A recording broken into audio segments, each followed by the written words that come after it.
Hey you guys, welcome to Star Wars Year by Podcast. I am your co-host, Steele Saunders, and I do love Patreon All Access bonus episodes, episode 18 of the Star Wars Year by Podcast, and we are, of course, joined by our co-host from Blue Harvest, the beard of knowledge, Hawes Burkhardt. Happy to be here, buddy. I'm happy you're happy. I see you're happy, and I match it with joy. Wonderful. This is going to be a great episode. Now, here's the deal. We're going through this book year by year by podcast, which follows, Star Wars news as well as pop culture. If this book, which it should, mention in some way He-Man and the Masters of the Universe, judging by our pre-episode chat, that could be a very long episode. Yeah, and what are we, 84 was He-Man when it first launched? I feel like it. I feel like it was when, Star Wars was weakened. Mattel just grabbed that power sword and just, Yeah, because I remember watching that Netflix documentary about, the history of He-Man or whatnot, and being kind of surprised that it came out as early as it did, because it was still around for me to be into when I was a kid. Yeah.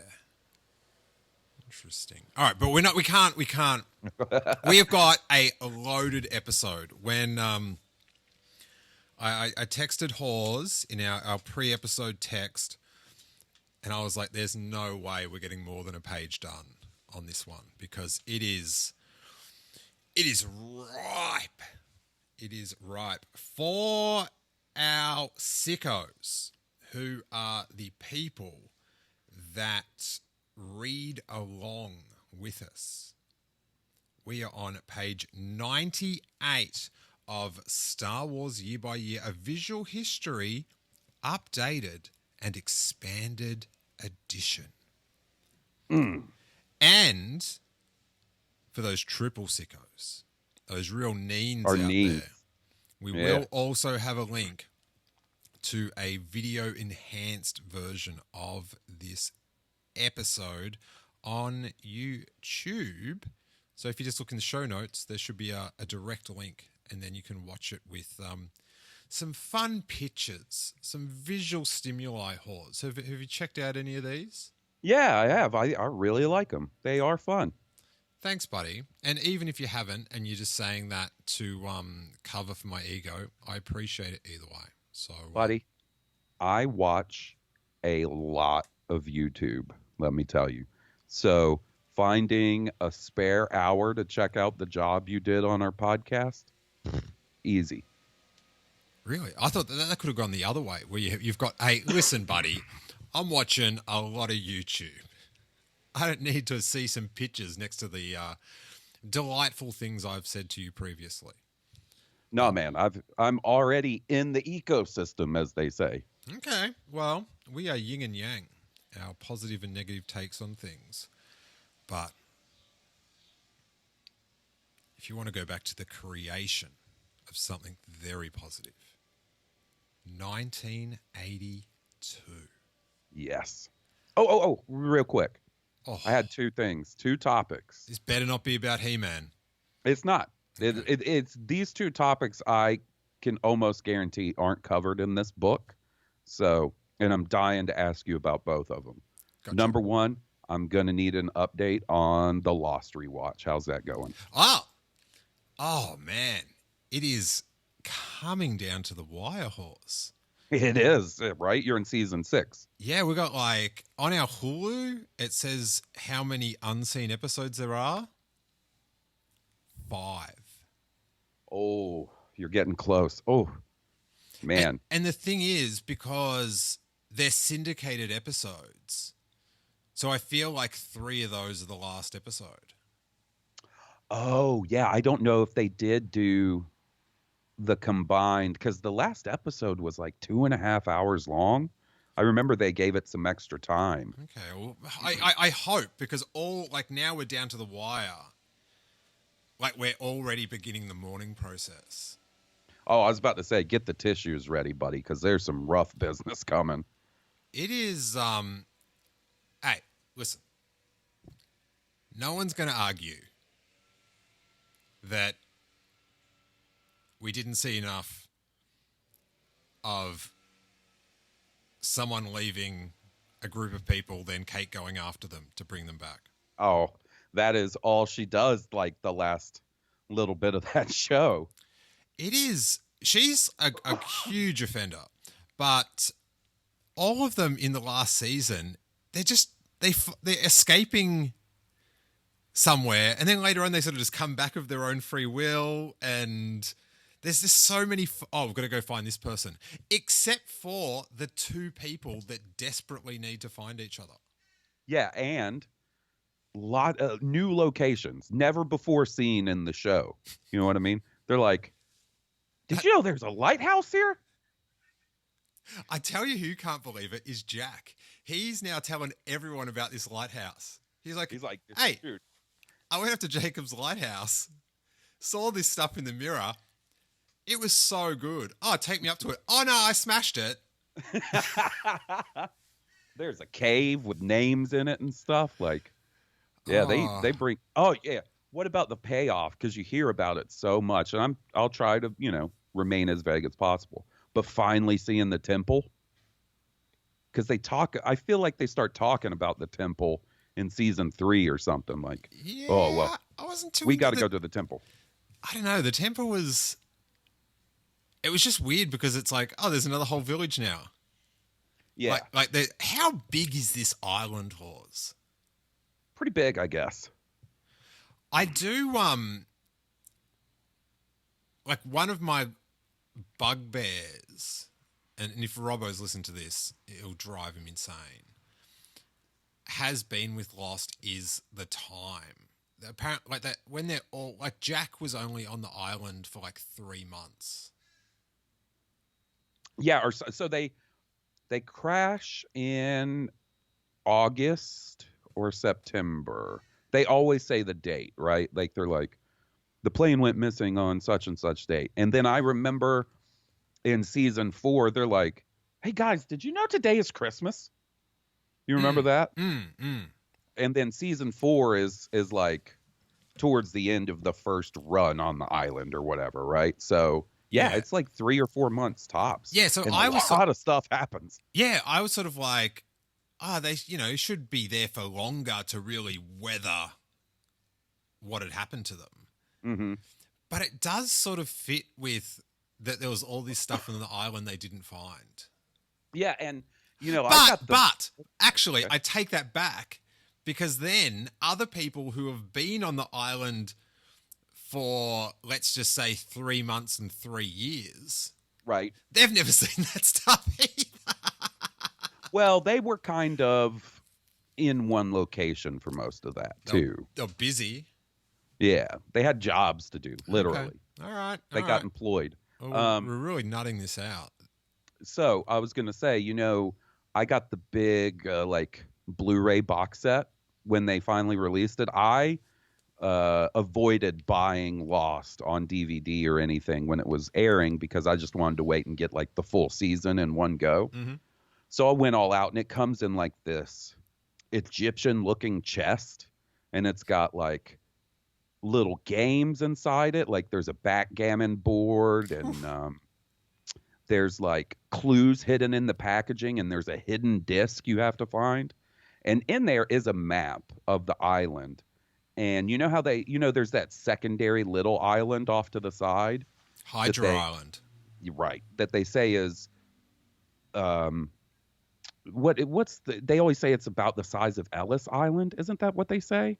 When they're like, it's another island and it's about the size of such and such. I think it's Ellis Island that they compare it to. And when you see the map of the two islands side by side, like the main island is huge compared to the other one. So Ellis Island is not the island the Statue of Liberty is on. It's the one next to it that they have little events on. Is that right, or am I? I'm not sure. I kind of thought it was where the Statue of Liberty is. How big's that? Does it have much more land than the actual statue? Ellis Island is a federally owned island in New York Harbor that was the United States' busiest immigration inspection station from 1892 to 1954. Excuse me. Yeah, see, I think it's a separate island. I think you're right. Is it Liberty Island? No. Man, our listeners that are like East Coast based are like, what are these guys talking about? Dude. It's on Liberty Island, so it is two different islands. Hawes. Yeah. You're going to love this. Mm-hmm.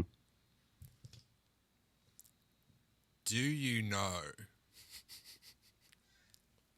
how I made my call, my locked in Who Wants to Be a Millionaire answer that they were separate islands? How? From when in The Godfather Part 2, okay, Don Corleone as a young boy arrives at Ellis Island and he looks out the window and sees the Statue of Liberty. Hey, man, whatever it takes. What an education. For real. Okay, second topic. I was listening to a podcast this week, and they brought up a corporate spokesperson or mascot that I hadn't thought about in a few years, and it reminded me of a funny story with my dad. And then I wondered, was that a thing in Australia? Was Mac Tonight a thing in Australia?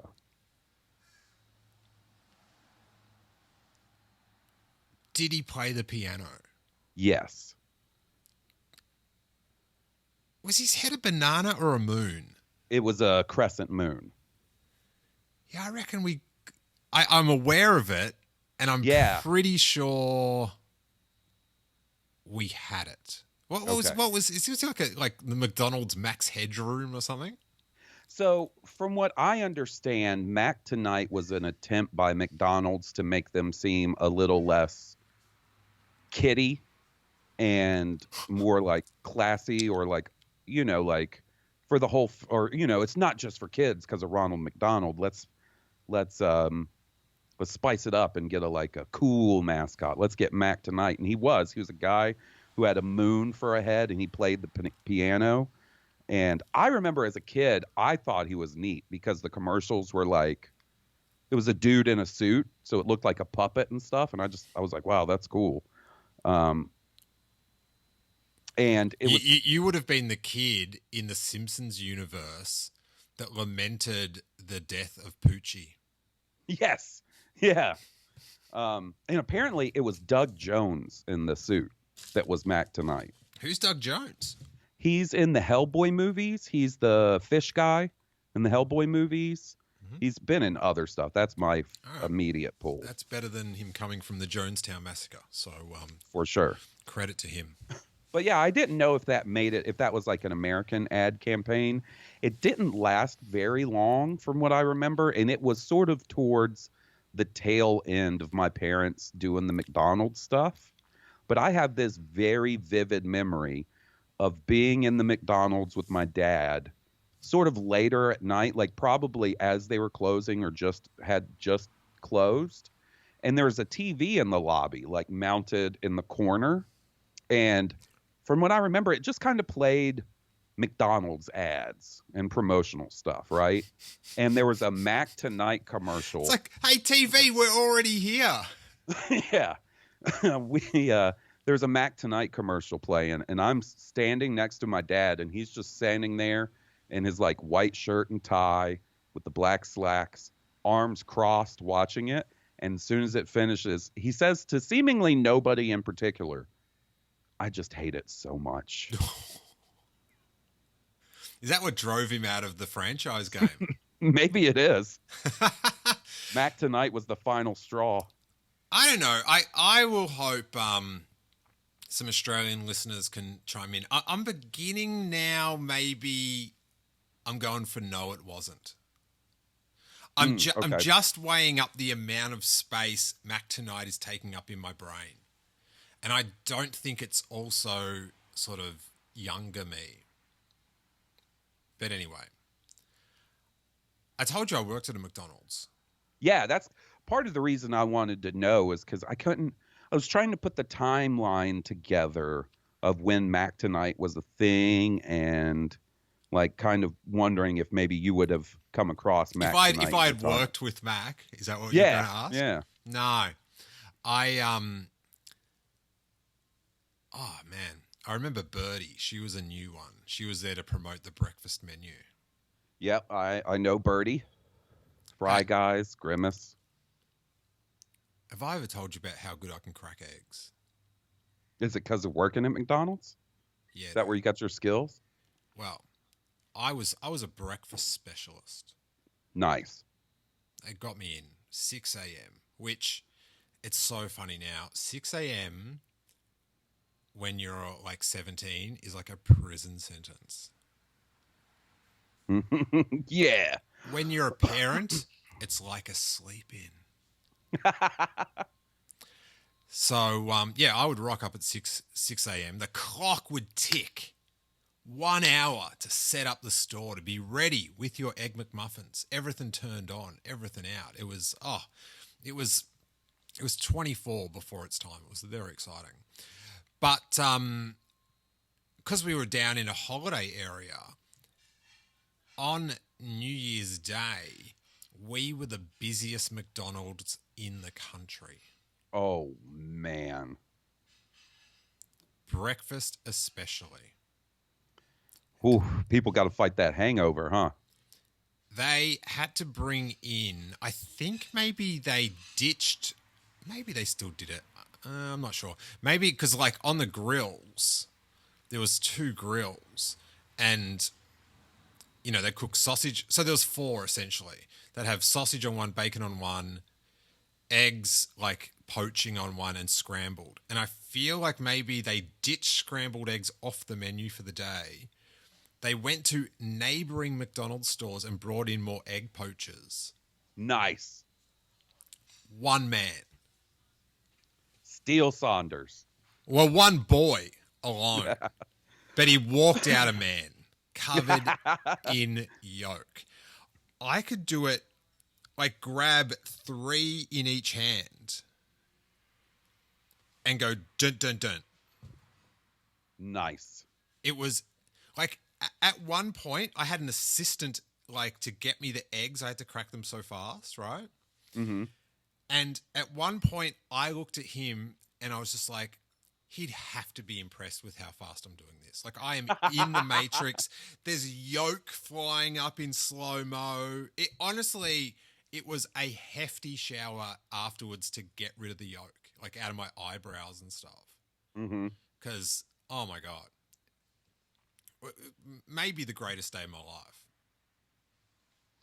I always wanted to man the grill or the fryer at my parents' McDonald's. They never let me. The only thing I ever got to do was, in some cases, they'd let me stand in the drive-through window area and fulfill drink orders. And he would let me mark stuff. Like he'd give me the clipboard with all the inventory stuff as a delivery was getting made. And I could sit there and mark that off. And then other than that, it was like doing homework at McDonald's, hanging out at the play place, going into the walk-in freezer and seeing what's up. What was your access to burgers? Not a lot. I surprisingly didn't eat as much McDonald's as you would think, because I think my parents were just like, we're around this shit all day. We don't want McDonald's.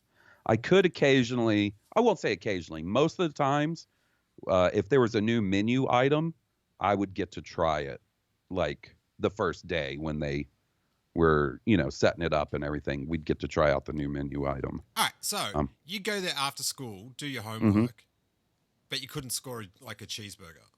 Mm-mm. That's brutal. I would ring your parents now and let them have it. My dad was like, we just can't be giving away product for free. Oh, I made the mistake one time of you got to feed your son. You're getting it here on a discount, buddy. I remember one time telling a kid at school in like 2nd or 3rd grade, hey, if you come by McDonald's, I bet you my parents will give you a free Happy Meal. One Mr. Richard Burkhardt was not happy about that. Ooh. That was the first and last time I made such a claim to someone I went to school with. Did you ever have a birthday party in your parents' McDonald's? Every year until they stopped doing the McDonald's thing. Okay, that's all right. God, is everyone else hungry now? Yeah, I'm about to Postmate some McDonald's. You'll be hearing me chew towards the end of this episode. if we ever start it. So did you know that you're talking about how you wanted to be the fry guy? Mm-hmm. Do you know there was like a hierarchy, like of social status of who was at which station? Yeah. Yes, I do.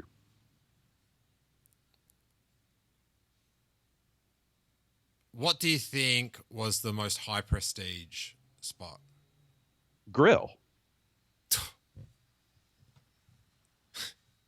Right? No. Hawes. Fry guy. Hawes. I would figure the grill because more of the product goes through the grill. You know what I mean? Like your fry station. Well, I guess back then you would have been frying pies too, though, huh? Pies, no. No. Okay. Pies are down with like the nuggets and the fillet of fishes. This is 90s McDonald's I'm vouching for. Right okay. Now, guys. Okay. I wouldn't imagine it changed so much. No, in the kitchen, the number one spot was, what did they call it? Wrap. Oh, where you're wrapping everything and then putting it under the heat lamps. Yes. That's top spot because you're telling people what to do. Okay. 6 Macs, please. 4 quarter pounders. 20 pack of nuggets. You're yelling stuff out. You're the boss. You're the sub boss. But if you want to get out of management, that's a bit of a bootlicker of a position. Mm-hmm. The most high status working man spot in the McDonald's kitchen, buns. Oh, okay. Because the buns get it going. Dude, I used to love when they would take the delivery of buns off the truck. That smell of the buns. Yeah. Fluffy sugar bread. Mm-hmm. And the bun man, it was also the most high skill job. The way to wedge them in and then scrape them off the top. Because they'd go in this little press and you had to make sure they wouldn't stick to the top. And you're doing 12 at a time. So they'd have this giant spatula. And like, if you're Hawes, if I have to preface, if my wife ever hears this podcast, she will kill me. If she hears me going on about Carl was the best bun man I'd ever seen, Hawes.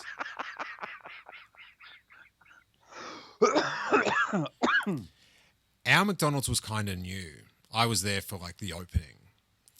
And Carl was a ringer brought in from Mornington McDonald's. And they were sorry to lose him. When he would walk into the kitchen, I kid you not, we would all go, oh, Carl's here, Carl. And, he was quite a large fellow. Like, I'm this little trying to be trendy skateboard kid. And, he's the opposite of that. But in the realm of the McDonald's kitchen, couldn't have had more respect for Carl. Couldn't have had more respect. He was the man. Oh, dude, he was a Jedi Knight of buns. And the way you could spin the spatula like a showman, oof. Oh, it was like when you go to one of those like those Japanese steakhouses with the big hibachi grills that everybody sits around and they do the little show for you while they're cooking. Like Benihana. Mm-hmm. Mm-hmm. I hear that podcast. God, I hear that restaurant sort of get dissed a little bit. Like, you know, that it's sort of, you know, like Applebee, like all those sort of American sort of chain restaurants. Mm-hmm. That place is delicious.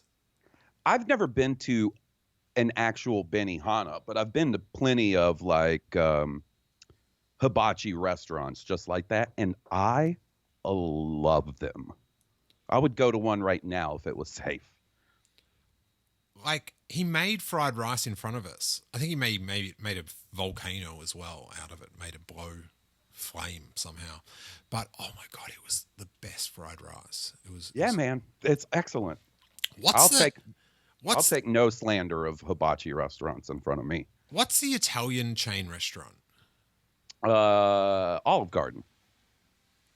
See, that's sort of like on the same level, I think. Okay. And it's putrid. Oh, I'm sorry. Bad.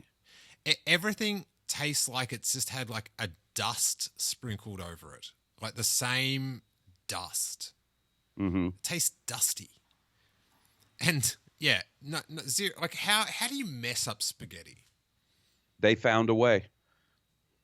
Like I shouldn't.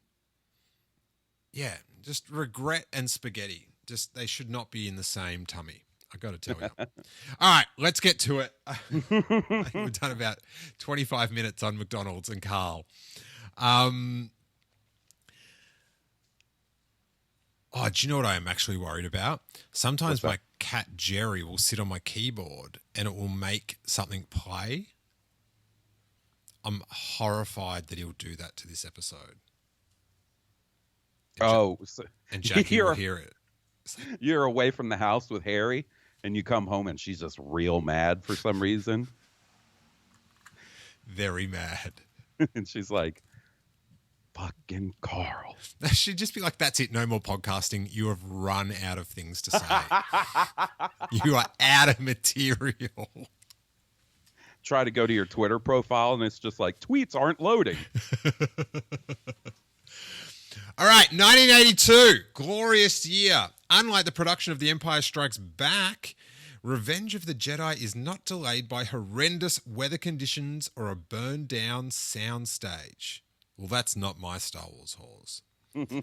From studios in England to locations in Arizona and California, the biggest troubles while filming Jedi involve overheated costume actors and malfunctioning robots. Jedi is ultimately completed on budget and on schedule.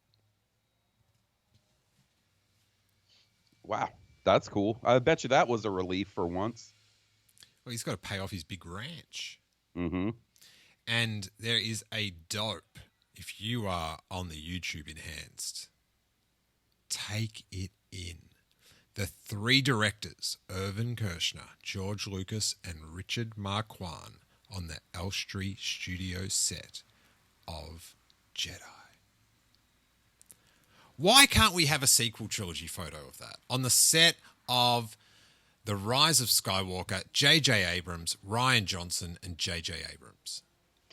Dude, that would be really funny if they did that and just copied and pasted J.J. Abrams on either side of Rian Johnson. How good would the prequel version be? Just three Georges looking a little older and a little tireder.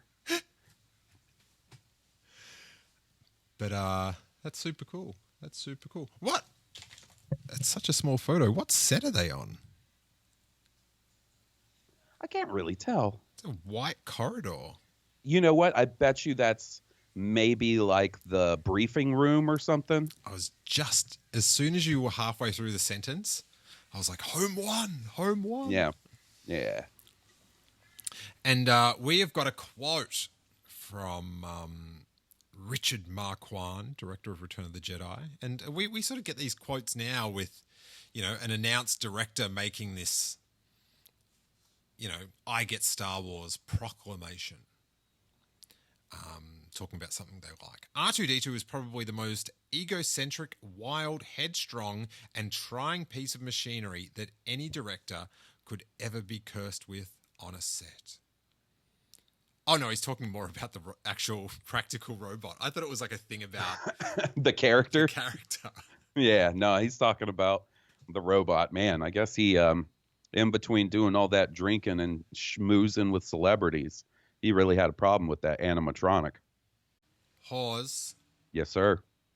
Exciting times in January. Would you like to take us through it? January 11th. Jedi begins filming. Principal photography begins for Revenge of the Jedi at Pinewood Studios in England. The first filmed scene has the rebel heroes preparing to leave Tatooine during a sandstorm. Production includes a partial reconstruction of the full-size, steel-framed, and plywood-sheathed mock-up of the Millennium Falcon, previously used in Empire, that had been built by a firm of maritime engineers at Pembroke Docks in Wales. Arr!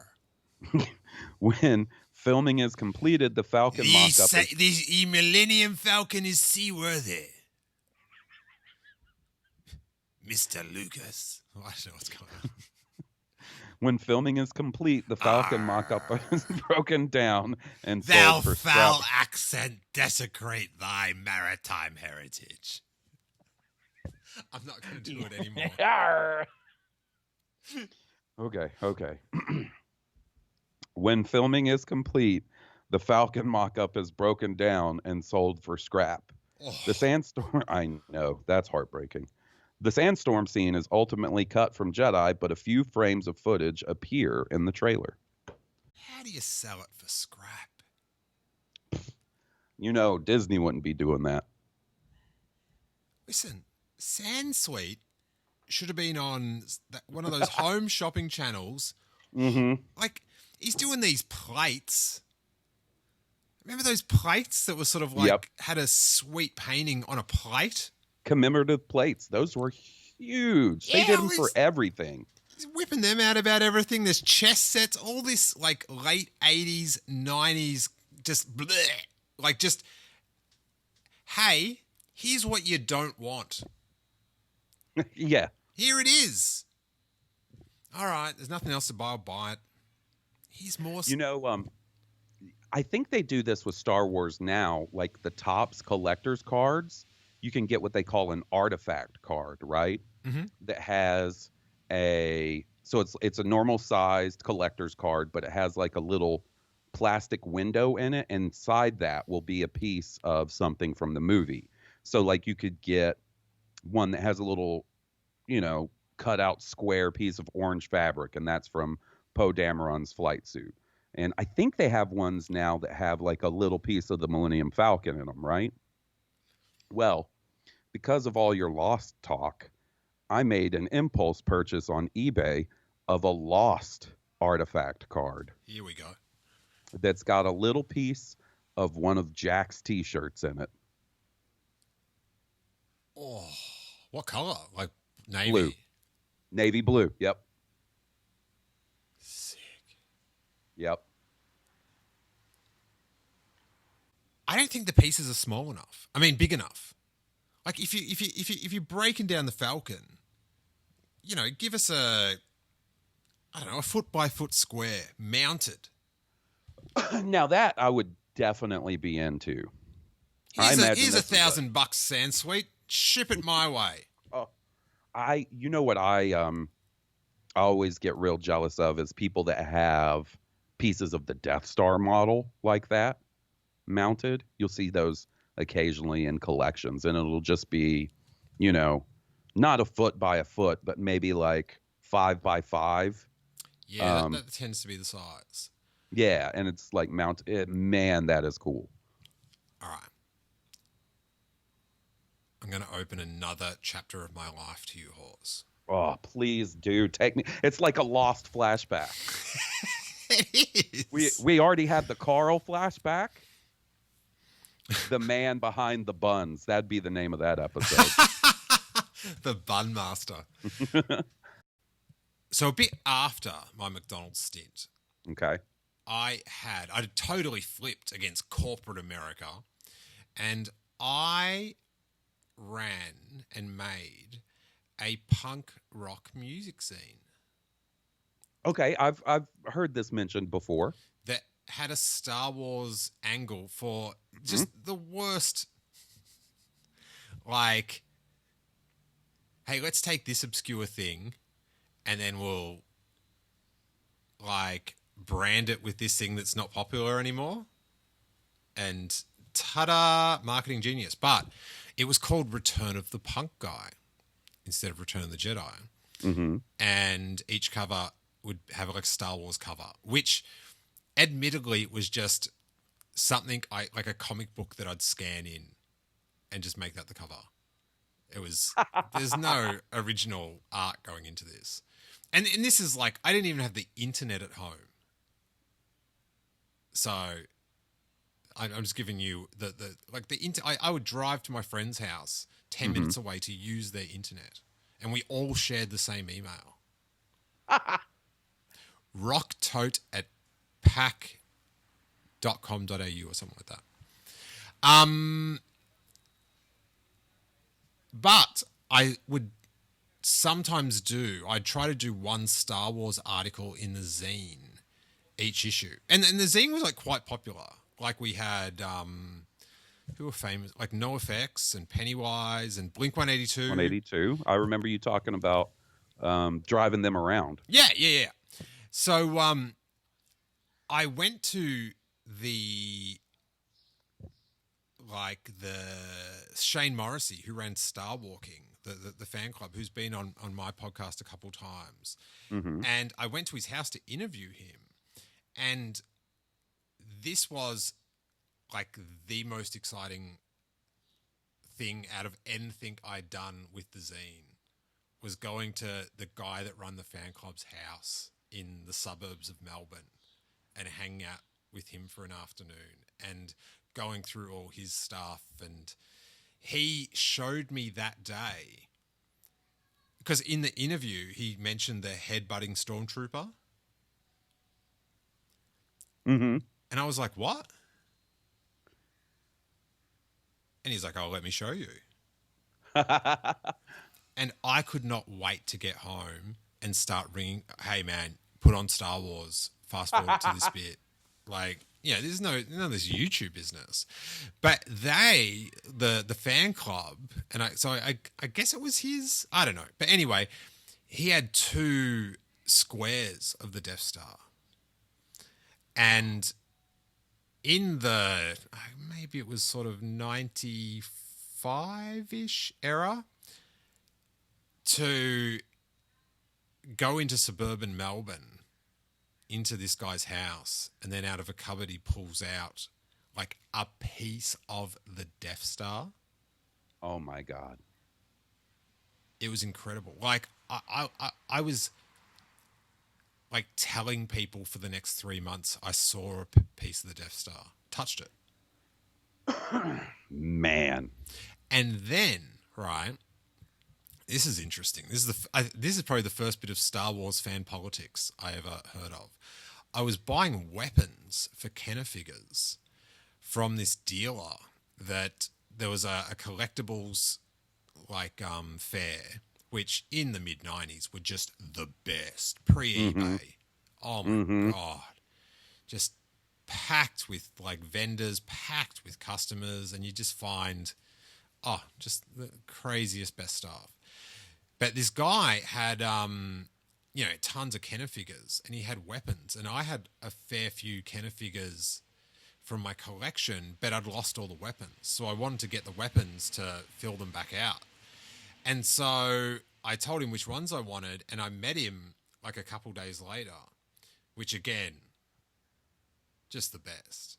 This is pre-internet. So I was waiting on the side of the street in a car, and then he pulled up in front of me.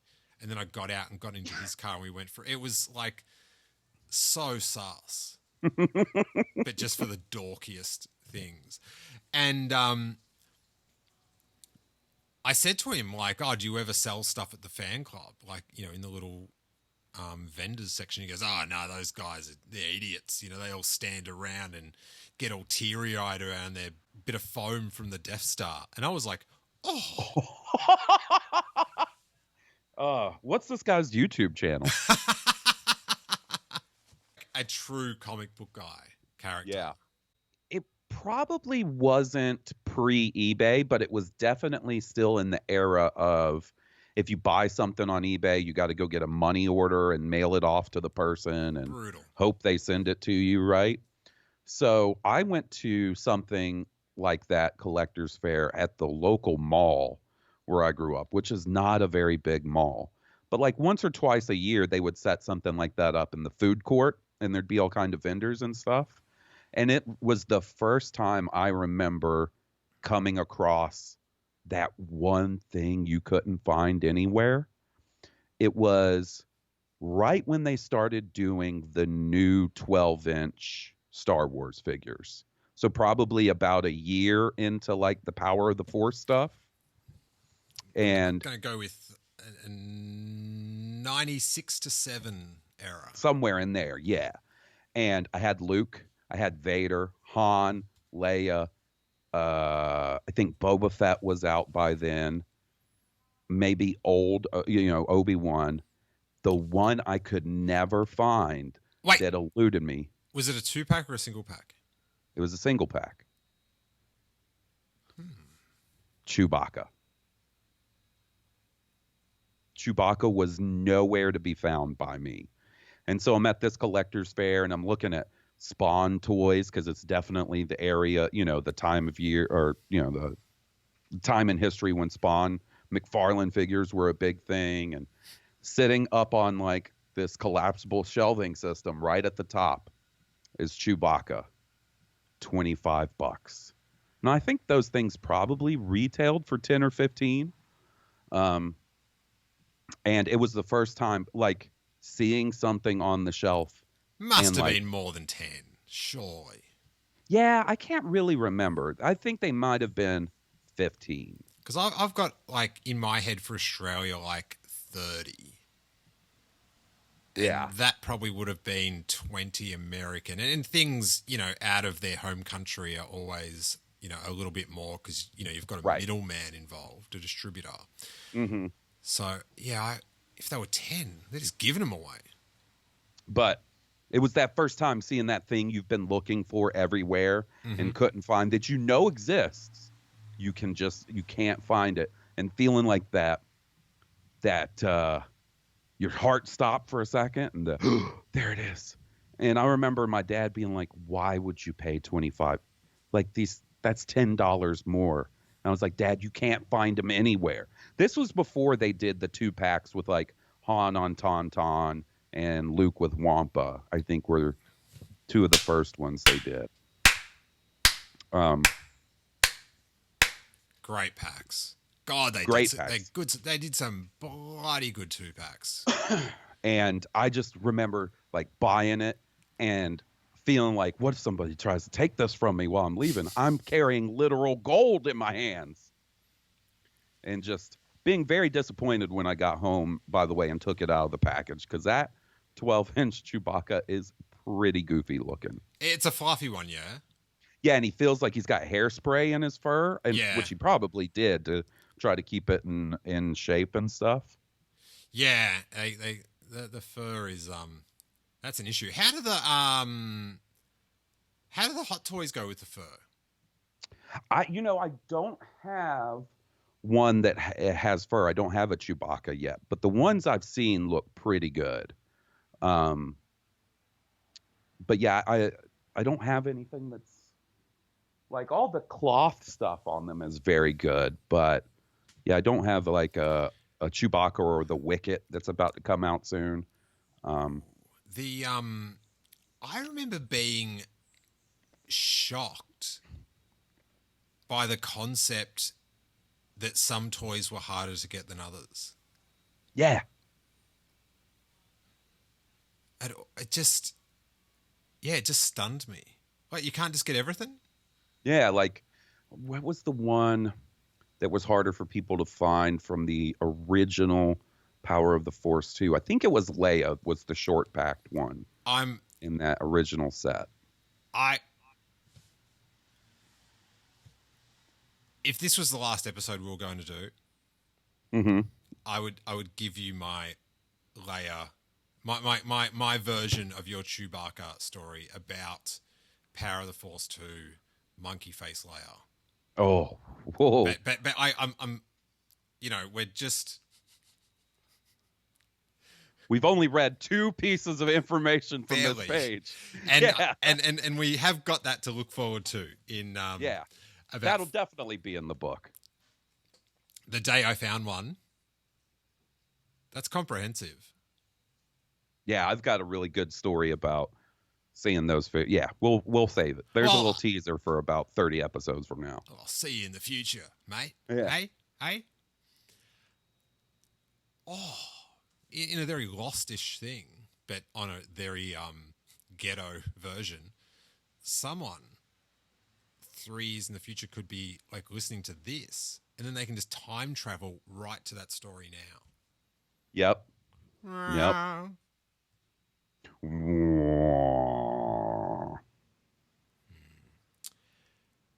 When we're all living in our security bubbles.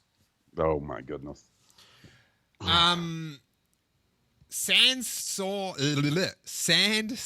scene is ultimately cut from Jedi. So for those unfamiliar, after the skiff flies off from the exploding sail barge, a lot of the dialogue from when Han and Luke are leaving Tatooine, that discussion takes place during a sandstorm as they walk back to the Falcon, the X-Wing, and a Y-Wing. Yeah, what's the Y-Wing there for? Because Leia... No. Who flew... Oh, okay. Okay, so Chewbacca and Lando went in the Falcon. Leia in the Y-Wing. Luke in the X-Wing. Right? Yeah, and I feel like the Y-Wing was a 2-person one, and that's how C-3PO got there. Oh, okay. I think. But you can see some in some of the really sort of good books, and probably when you Google online, but of like map paintings of the ships parked on Tatooine. It's pretty sick. Mm-hmm. Yeah, it looks really cool. And I always thought Luke's sandstorm gear with the poncho and the goggles was kind of neat looking too. And just an extra scene out of Return of the Jedi. Yeah. Give it to me. Actually, I think my hot toy Return of the Jedi Luke came with the poncho and the goggles. Ooh. He can put that on when he's a hot toy. Hey! Hawes, would you like to enter the Ewok? Well, I mean, it's not anything I've ever considered, but I'll give anything a try. Jedi introduces the Ewoks, natives of Endor.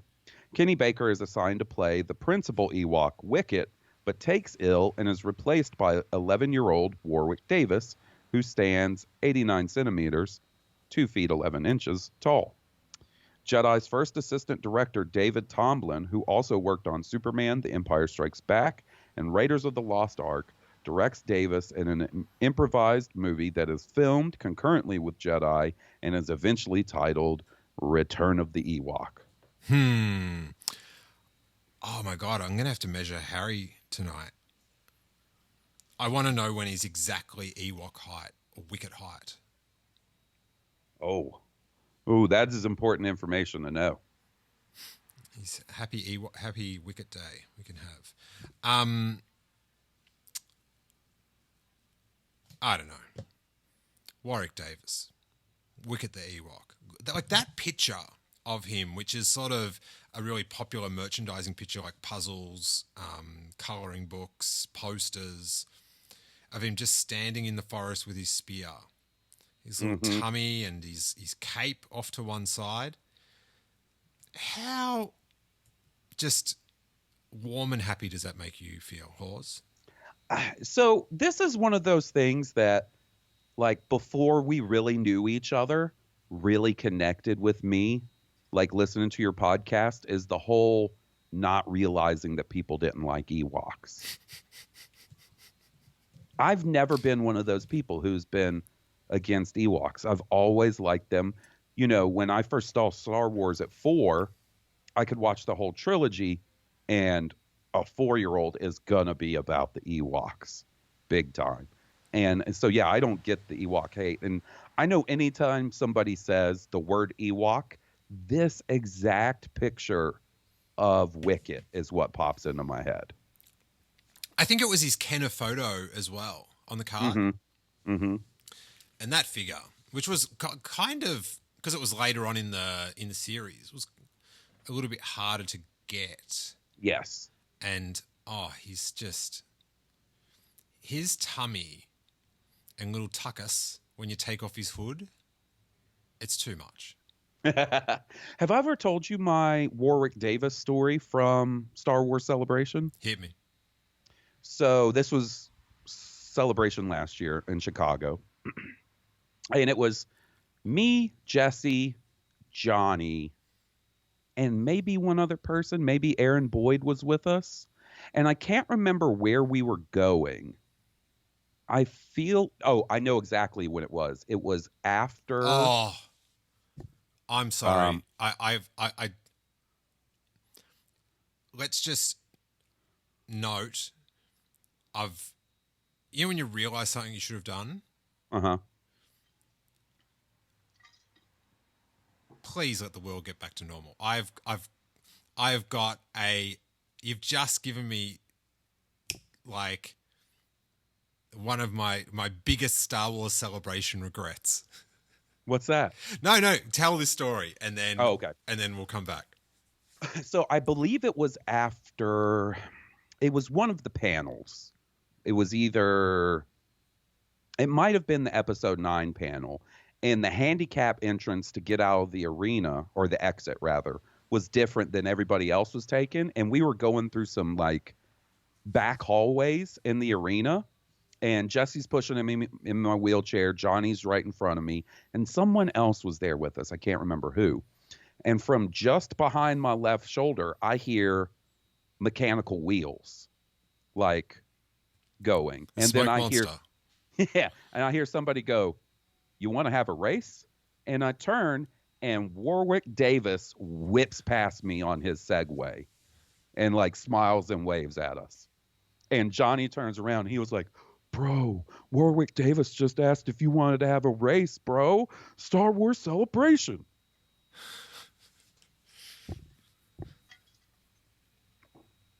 It was very memorable. He was very nice. That is very good.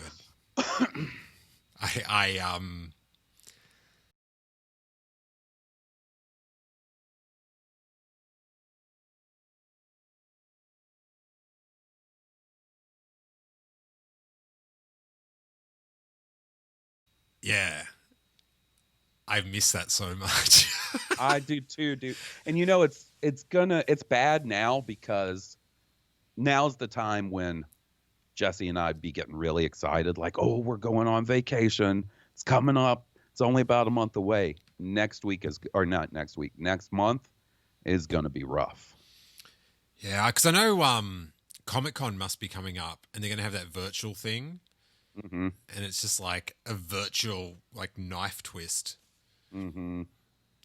Yeah, that's, I will say one thing that this whole thing has made me realize is like, I got to get off my ass about doing some of this stuff I want to do when we're able to do stuff again. Like Comic-Con.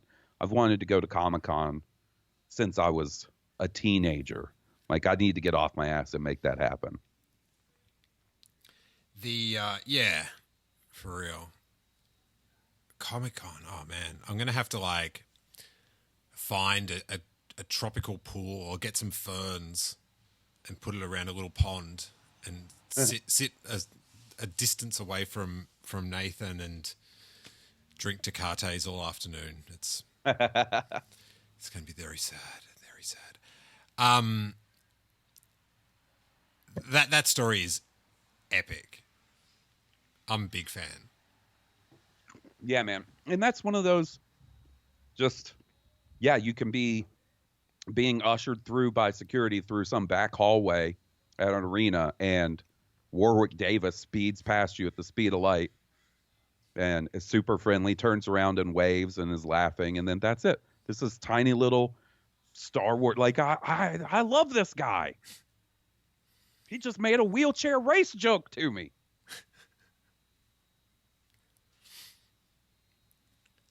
I heard he did it to a dude on crutches as well and like tripped him up and laughed on the way off. Well, maybe that guy, he read some forum post or something about how much the Ewoks sucked from that guy. Oh. But he didn't have to worry about that from me. The my corresponding story to that Star Wars celebration is seeing John Knoll. Oh, that's a good one. And asking him, hey, do you ever like see stuff like photoshopped on the internet that's like so crazy and you're just like, what did I create? That's an excellent question to ask him. Kudos. And he sort of just looked at me bewildered and was like, I guess. Now it keeps him up at night. He had never considered it before that very moment. And like, he's just scrolling through Twitter, looking at bad Photoshops or crazy Photoshops. Well, just imagine all the Photoshops that have ever been done. Like the worst of. Like the worst, 100 million. But then you start even at the good ones. Like it'd still be just there's been a lot of disturbing Photoshops. Yeah. But yes, my Star Wars celebration regret, because you're talking about Warwick Davis. I'm like, I love, Wicket so much. I'd love to have he's like that iconic in Star Wars to me, that because I'm not big into autographs. Right. Because it's got to sort of make sense to my life. And I was just like, oh my God, the perfect thing to get him to autograph would be the cape of my childhood Ewok. Yeah, man. That's perfect. Damn it. Hey, man, 2022. Make it happen.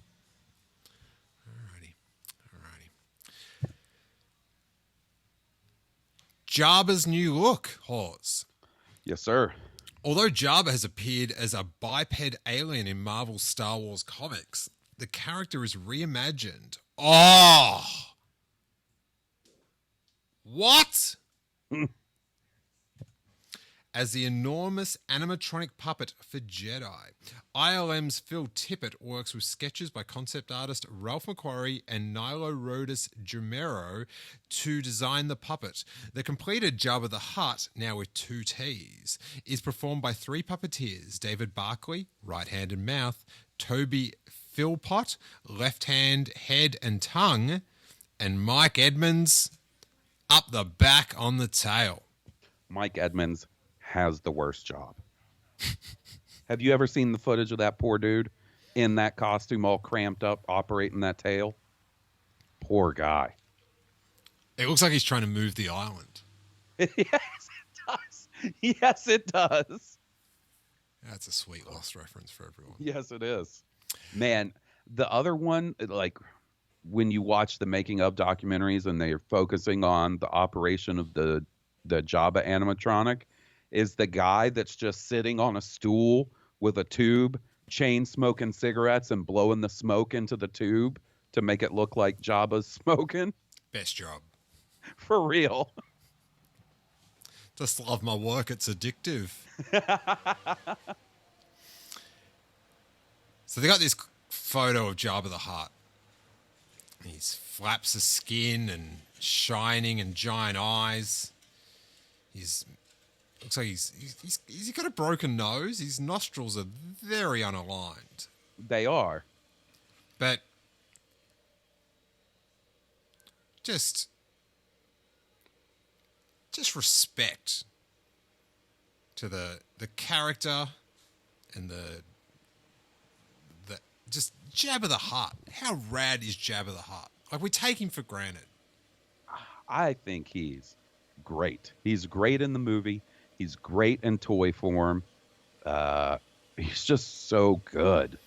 And like one of the best puppets ever made. I've never thought about this till now, but he's a visual representation of what he is. Like, like that sort of, you know, in a young kid sort of format, like the Nelson Muntz at high school or at primary school, that sort of older bully. No matter how they look, that's the vibe they give off. Yeah, he's a slimy gangster. All right, in February, Koo Stark. Princess Andrew meets Koo Stark, Cammy from the deleted scenes in Star Wars, in a London disco. The tabloids monitor the pair until they part ways 18 months later. What a shame. Big fan of Cammy, might I add.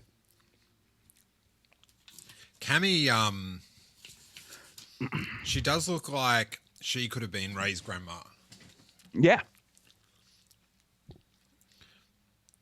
We could have had, if romance was on our side, Princess Cammy. Oh, my goodness. Yeah. Yeah, I think old Prince Andrew has more to worry about than former girlfriends right now. True. You bring up a pertinent point there. But you know what that would have meant? What's that? More Cammy. That is true. I actually, when we were getting ready to record, like while I was waiting, release the Cammy cut. By royal decree. I looked up Koo Stark on Wikipedia to see what she's up to. Mm-hmm. She's a pretty famous photographer now. Really? Yeah.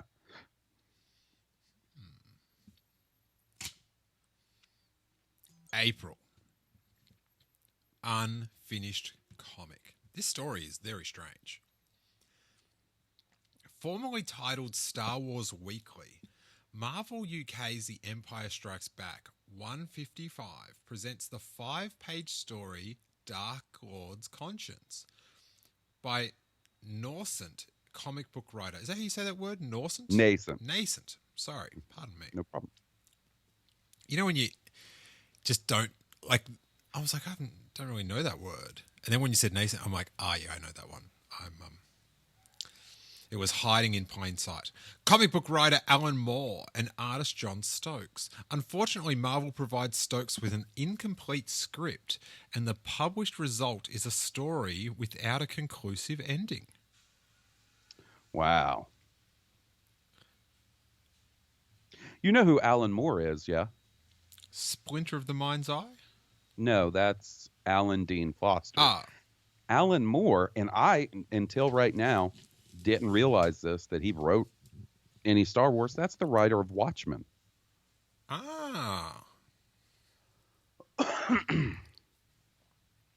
That's not actually his real name. Did you know that? I did not. Because they just call him that. That's his nickname in the comic book industry. Because he sends in his stories, and the editor writes back, Alan Moore?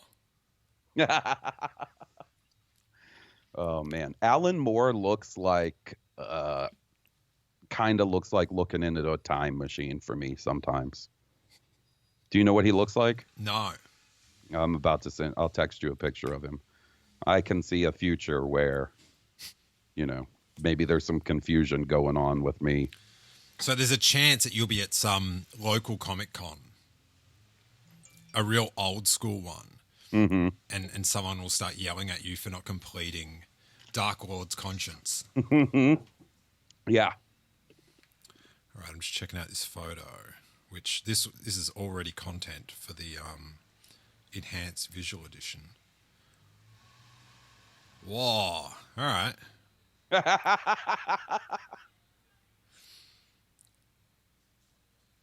With that hair, it could go either way. It's either you cosplaying as Hurley or Hurley cosplaying as you. I like that. Also, like his fancy jacket. At first, I thought it was sort of like a Luke Skywalker at the end of A New Hope type deal, but no, it's way fancier than that. It's something.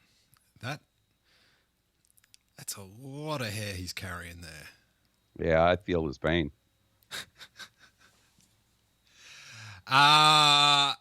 Hawes? Yes, sir. I don't know if you know this, right? Mm-hmm.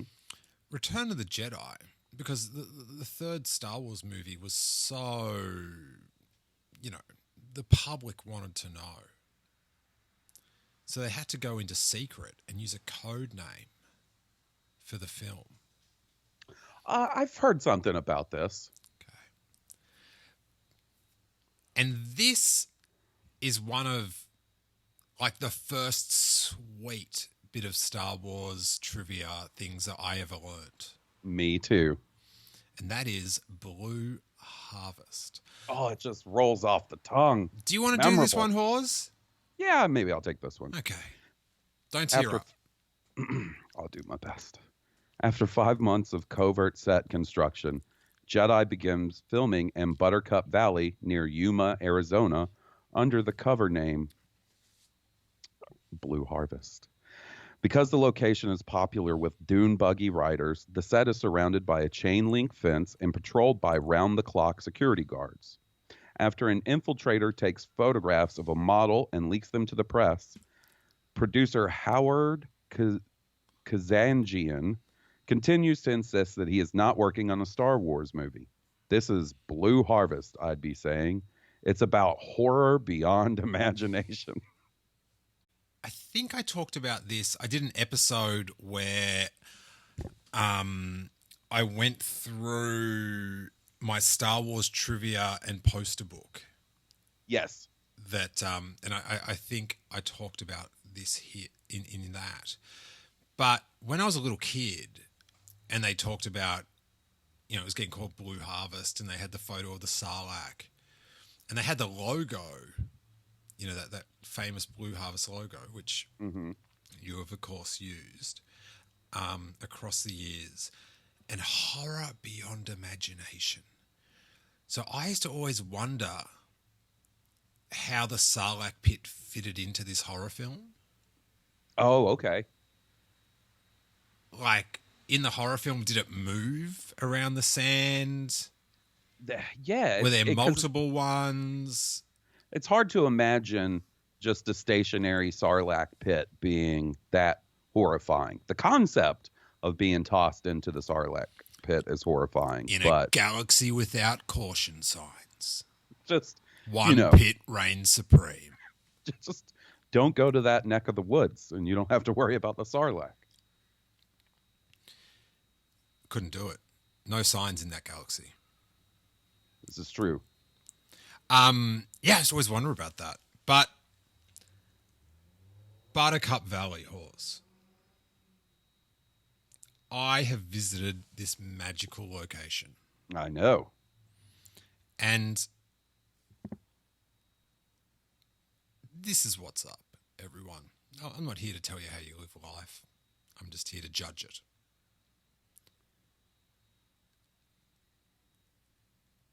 Trip to Buttercup Valley, better than Galaxy's Edge.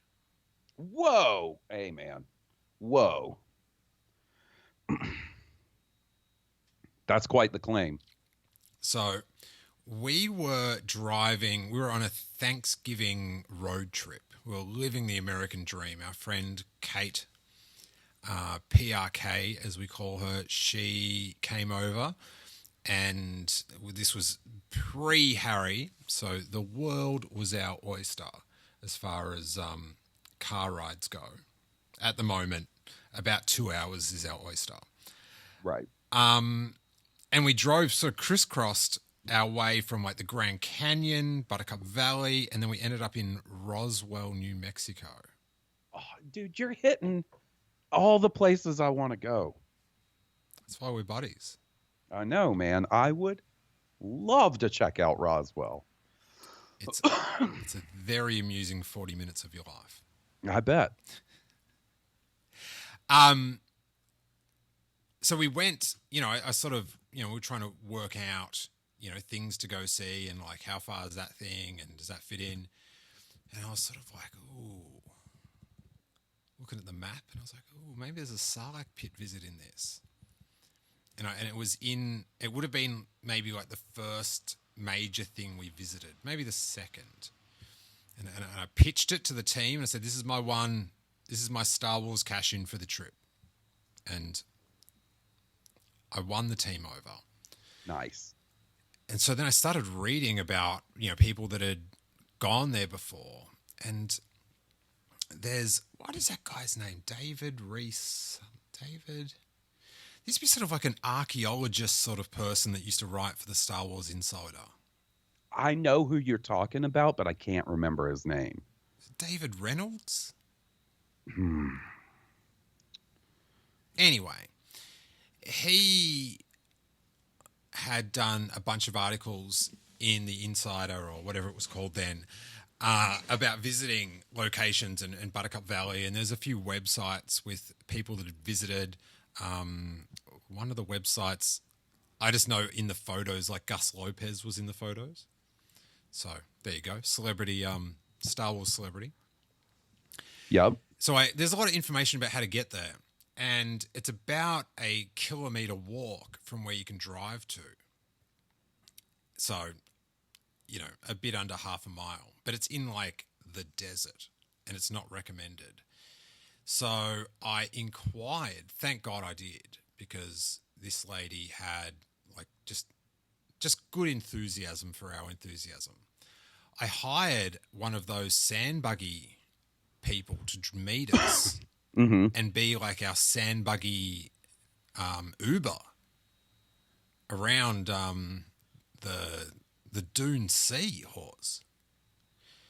And it was just tremendous. Driving on the freeway there, and then you sort of don't notice, but then all signs and all,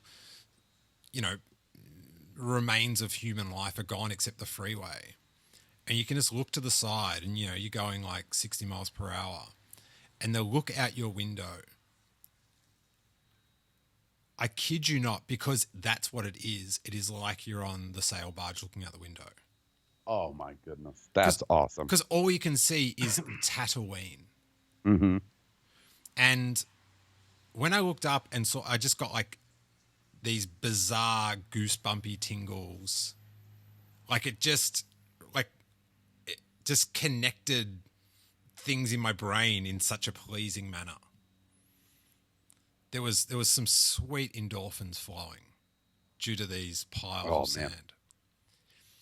And so where you park at the national park, it's sort of like this little village of very seemingly Carney-esque dune buggy lifestyle people. So there's all those like Winnebagos and like a little traveling village of dune buggy enthusiasts from around America, and everyone's got giant flags and flags of their dune buggy gang.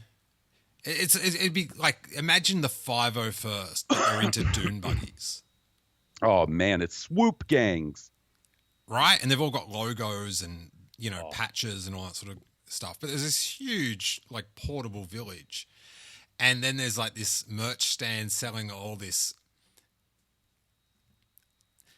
dune buggy T-shirt merchandise. And I would be coming away with some souvenirs. Oh, dude. I was like, I'm just going to get the worst one.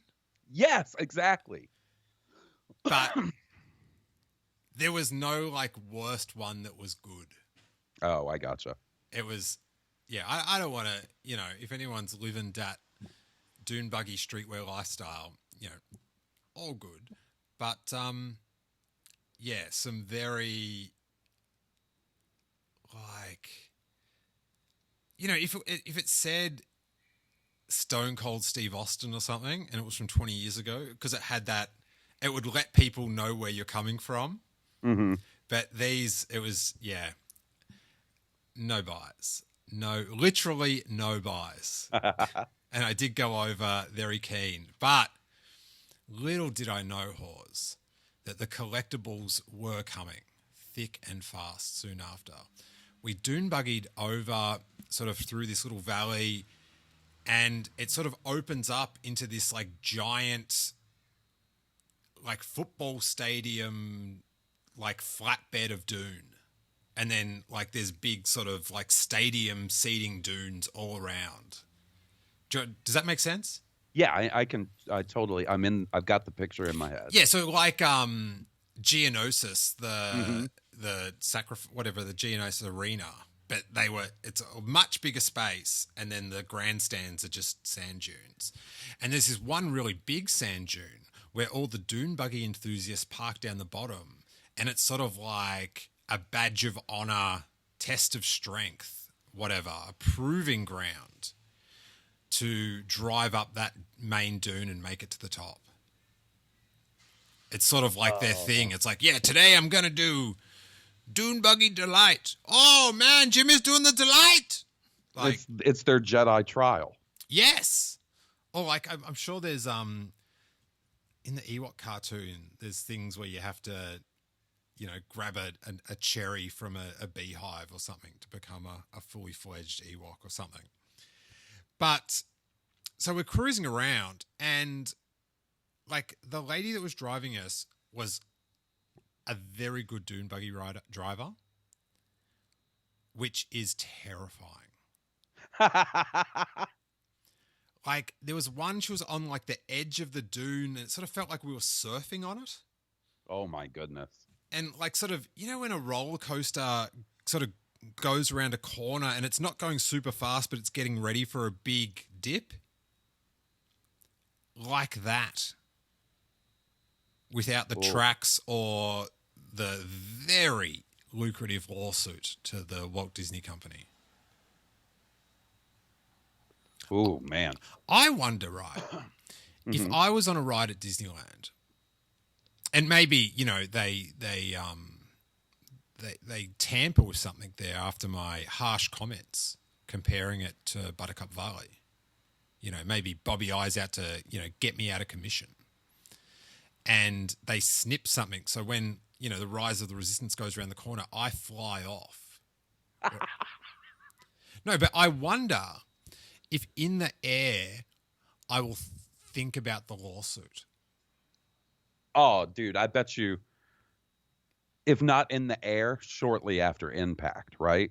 Like I think you probably just get up and brush yourself off and be like, well, time to retire, I guess.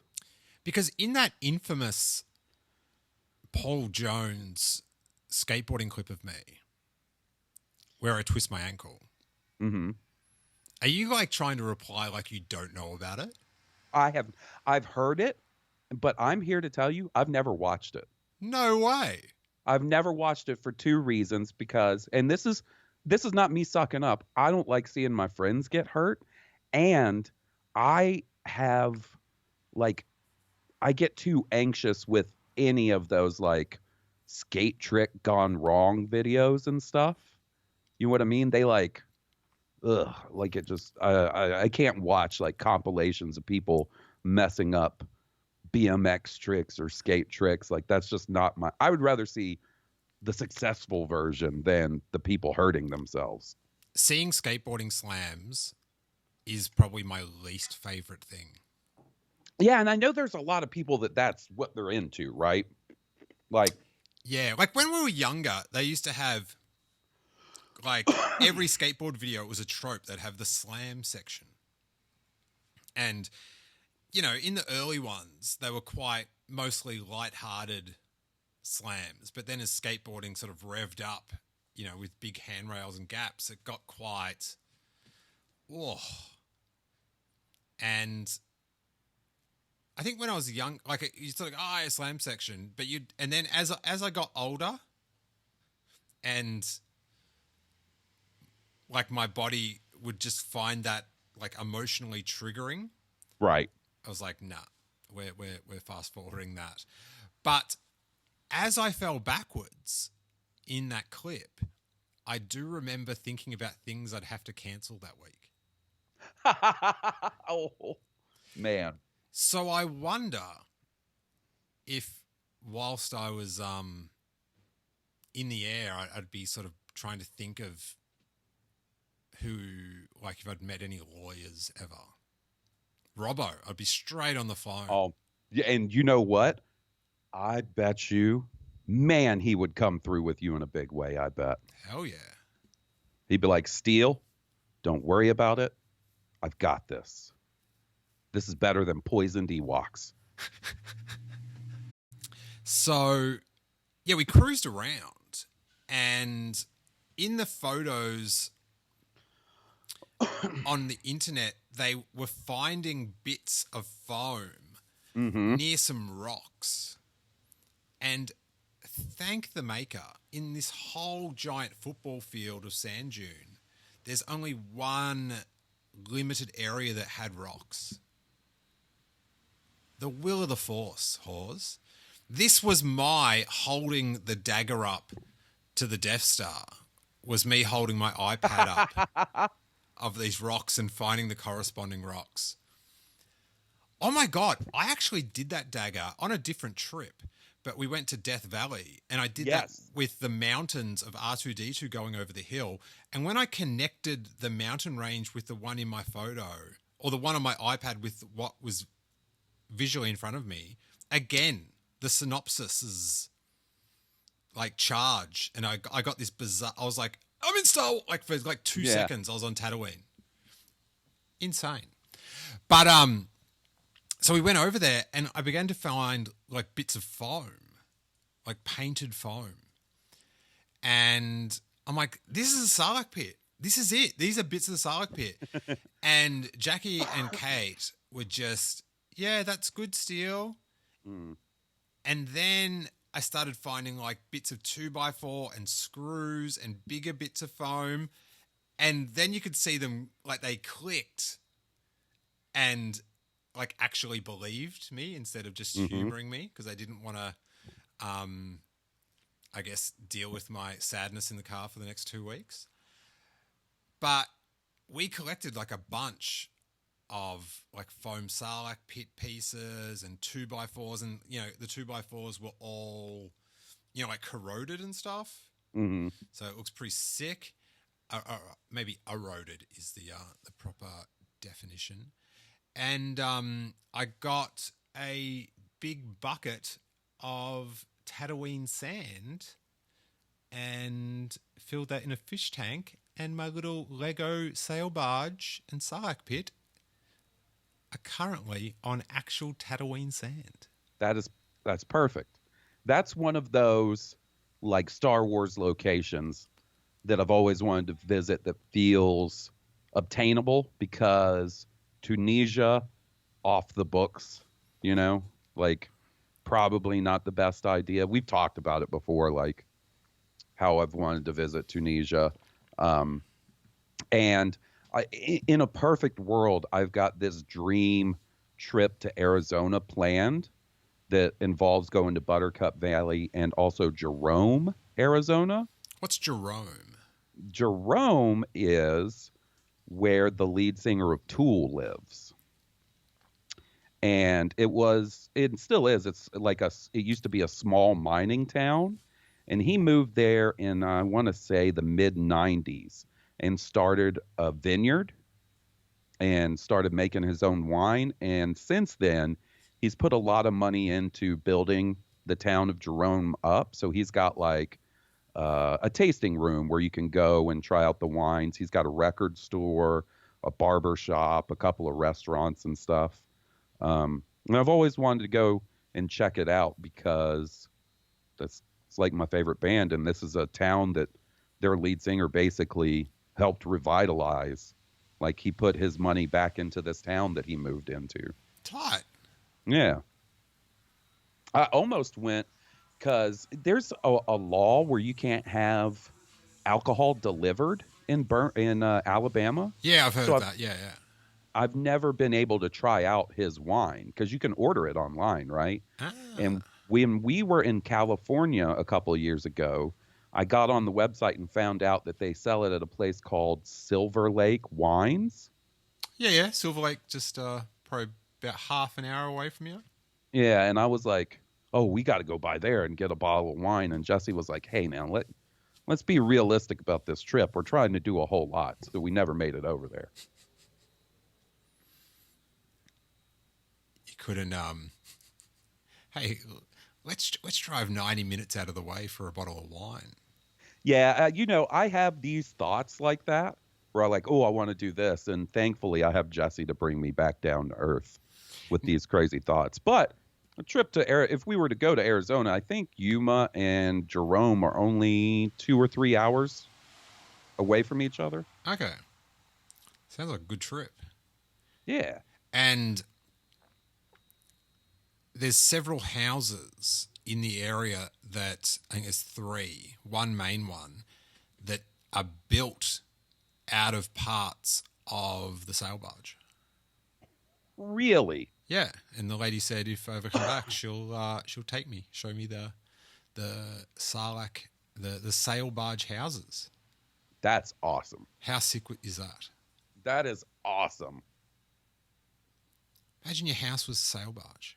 Imagine like you didn't know and you just kept having like dreams of like yak face blowing up, like nightmares, like a.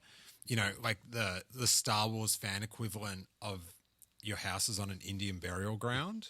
So you just keep like reliving each action figure exploding. Boba Fett falling into the pit. Max, no! Oh, you dreaming again, honey? Yeah.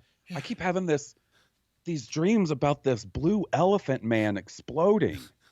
And I don't know why. Like you've never seen Star Wars, so you can't make the connection. And like a camel or a yak man or something. And I see him for like 2 seconds and then he explodes. But I feel like he's very expensive. Yeah, so Buttercup Valley. Cannot recommend it enough. And I took my childhood Luke Jedi Knight out there. Had to be done. And he ignited the green with, funnily enough, the lightsaber that I bought off that toy dealer decades before. Nice. You know what you got to do when you go back? What? You take your lightsaber. Yes. I did take a plastic one. Yeah, but now you got to take that Eric Struthers joint with you. Struthers. He makes it do all this crazy stuff. I know, man. I was, before, the pandemic hit, I was texting him about commissioning him for an Obi-Wan lightsaber from A New Hope, and he was telling me all these different options, and I was like, buddy, you are talking some jargon that I do not understand right now. I think on the ones he builds, if you hit the right button, it goes, nah, nah. Who got what? He like I just want a car to drive around in, and he's like got the hydraulics in it and all that sort of stuff. Gull wing doors. It does sort of have a gull wing door. It opens up the little segment. But yeah, great times at Buttercup Valley. And if you are watching the enhanced version, we already know this, but so this is sizzle for those that aren't. But I'll put in some photos of my little trip out there. Great times. Would you like to hit us with Endor location? Yeah, another location that seems feasible for us to go visit. Production continues from late April through May near Smith River on Miller Relum Bedwood Company land and in the giant redwood forest near Crescent City in northwestern California, locations which serve as the forest moon of Endor. The forest terrain is especially difficult for the costume actors, and those playing Ewoks jokingly tell production assistant Ian Bryce that they have left for the airport before they arrive on set wearing Revenge of the Ewok t-shirts. This is a little Ewok strike. Bit of union action. Yeah. Chief Charpa ended up being the scab that crossed the line. Oh. Chirpa. I always thought it was weird that he was the chief, but I don't know. I sort of thought Logray was pulling the strings. Right? He wears the outfit that you would think like that's the guy. He's got the fancy song, the Yukan Dukandora, Yukan Dukandora. Excellent. Yeah. How good's this photo of the main cast pose on the set of Endor? It's great. That was a few jigsaw puzzles. It sure was. Man, Chewie got his hair did that morning, too. Look at that hair, those bangs. None of this 1996 12-inch action. No, man. Then we close it out. So I did text Hawes and say we'd only get one page done, and self-fulfilling prophecy, because what is 82? It's a long one. There's some giant heads. Oh, there's some great photos coming up. But yeah, it's probably 1, 2, 3 pages of full content and then a few spreads. So we're only up to April, but guys, we're all over Carl the Bunmaster. Yeah, man. And that's what counts. That's what counts. So, we'll be back next episode for a patron exclusive, and we'll duck into May of Return of the Jedi pre-year. And oh my God, there's some good. This is just what an error! What an error!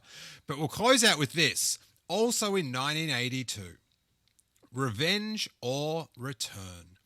Numerous members of the production work under the impression that the title is Revenge of the Jedi.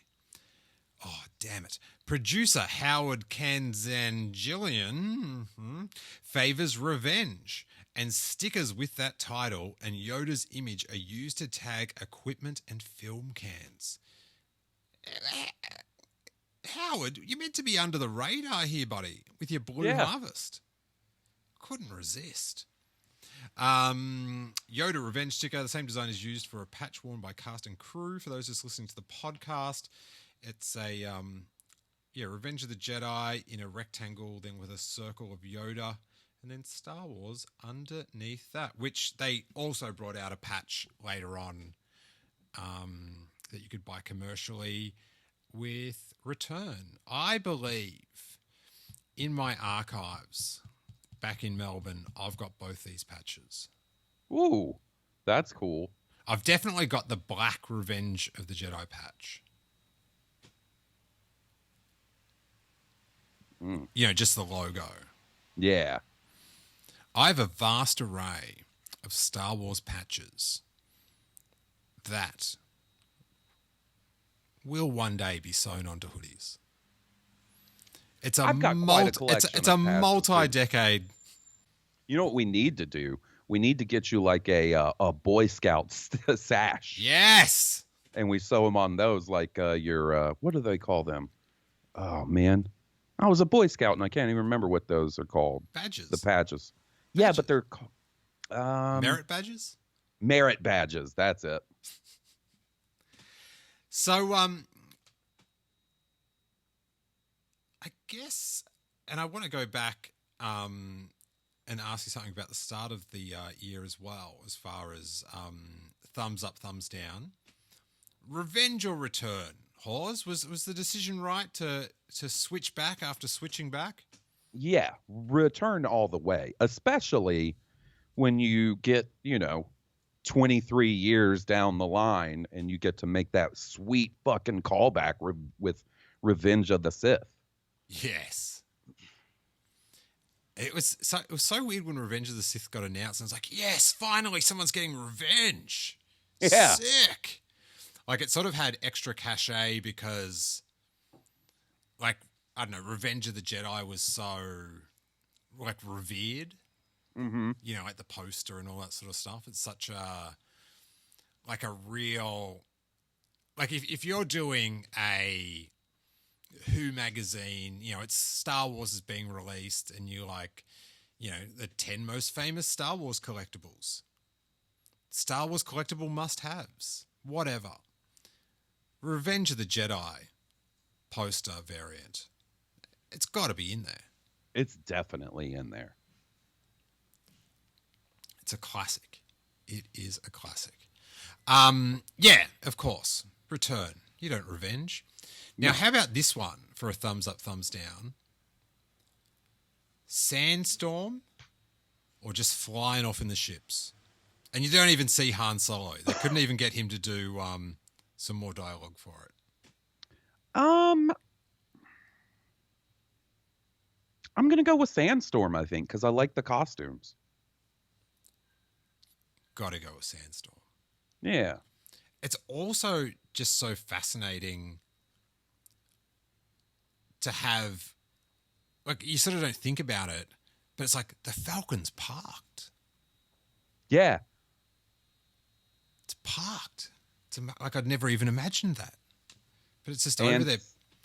Like, the fact that they sort of put in the thought of, like, well, we have to work out what vehicles would be there, in what order. Because when you're a little kid, it's just like, yeah, you just put ships. Like, you don't really... I think as I got older, like, even, like, realizing Wedge was in multiple movies, it's like, oh, that's amazing. Yeah. They didn't have to make it connect that well. But here we are. So I thought it was really cool to see him. And it would have been cool to have, like, the facials of sort of Han giving props to Luke. Yeah, for sure. Like, I think, you know, I'm of two minds because there's another pretty famous deleted scene, which is Luke building his green lightsaber. Okay. And that one, while cool, and it's neat to see him build it, to me is a better exclusion because it ruins the surprise of R2 launching the saber. So when you talk about famous deleted scenes from Return of the Jedi, I say lose Luke building the lightsaber, keep the sandstorm. Hawes, are we ever going to have an argument on this show? Maybe. We might. Well, I think as long as you keep respecting Carl, the Bun Master. Hey, man, I got nothing but love in my heart for Carl. Okay, good stuff. Good stuff. But the thing about the construction scene, like, it's so cool, but it then gets rid of the surprise of where the lightsaber is, and then it's green. Yeah. It's, for the pacing of the film, much like you know, deleting Luke out of A New Hope at the start on Anchorhead and stuff, and Cammy, Princess Cammy,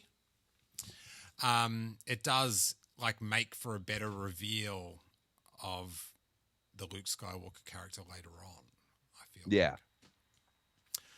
All right, sweet, man. That is the first couple of months of a red hot 1982. Yeah, this is a good section. And as I mentioned before, the next two episodes will be Patreon exclusive. So the rest of 82 exclusive for our patron supporters. And, oh, man, there's so much good stuff. Yeah, and I'm doing the customary skip ahead a little bit in the book, mainly because I wanted to go to 2004 and see if the premiere of Lost is listed. It is not. Oof, we've made up for that. Yeah, we sure have. But oh my God, there's just so much. I love that. I think for me, my most sentimental period of Star Wars is Return of the Jedi production photos. They're really good. Because I had that book, like that, the poster book and stuff that had them, and I sort of like that was the first time I got to experience that whole seeing something before the movie. Mm-hmm. Mm-hmm. Yeah, and it seems like they knew like it was going to be the last one, at least for a little while. So there's some really good like behind the scenes and production photos. So good. So good. Hawes, tell Yes, sir. the good people where they can find you. You can find me at Blue Harvest Pod on Twitter and every week on Blue Harvest with my buddy Will. Awesome. And you can find me at Steele Wars over all Instagram, Twitter, Facebook, and my podcast is called Steele Wars, funnily enough. And we're doing an episode tonight, I think, Hawes. Oh, is this I heard you talk about it on your latest question and answer episode with Yak Face? No, that one will be the week after. Okay. But Yak Face is coming. We've got they just announced this the new Clone Wars cartoon, The Bad Batch. Yes. And two of my favorite pieces of Star Wars content,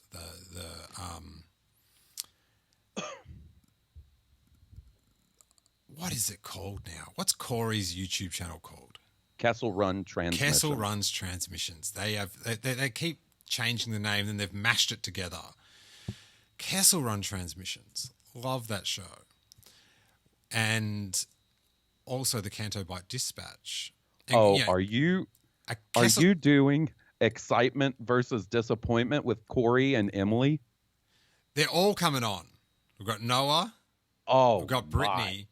And God. Noah and Corey are going to try convince Emily and Brittany why they should be excited about it. Can you call me on Skype and I won't say a word. I'll mute myself. I can't wait. Like, I can't wait however long it takes to release. Like, this is the SummerSlam of Star Wars podcasts. And I'm Mean Gene. What an excellent... Let me come on and be your JR.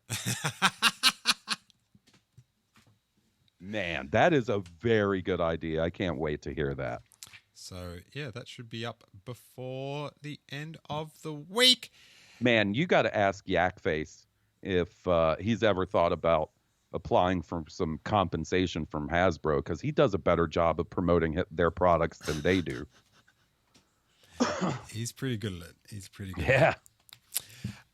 Thanks so much, Hawes. That was the bestest of fun. Thank you to our patrons for supporting the show and making it possible. And may that force be with you. See ya. Hey, you guys, just a heads up. If you enjoyed the Lost Chatter this podcast, Hawes and I just recorded a special edition of Star Wars Year by Podcast where we go into the future to discuss the entire Lost series for over 2 hours. So if you've been into the Lost Chat, make sure you hit Star Wars Year by Podcast episode 19, double episode week, and 19 is exclusive for both our Patreon feeds. So either go to Blue Harvest or Steele Wars on Patreon. At the $3 level, you get access to all the audio content, including this very special Lost edition of Star Wars Year by Podcast.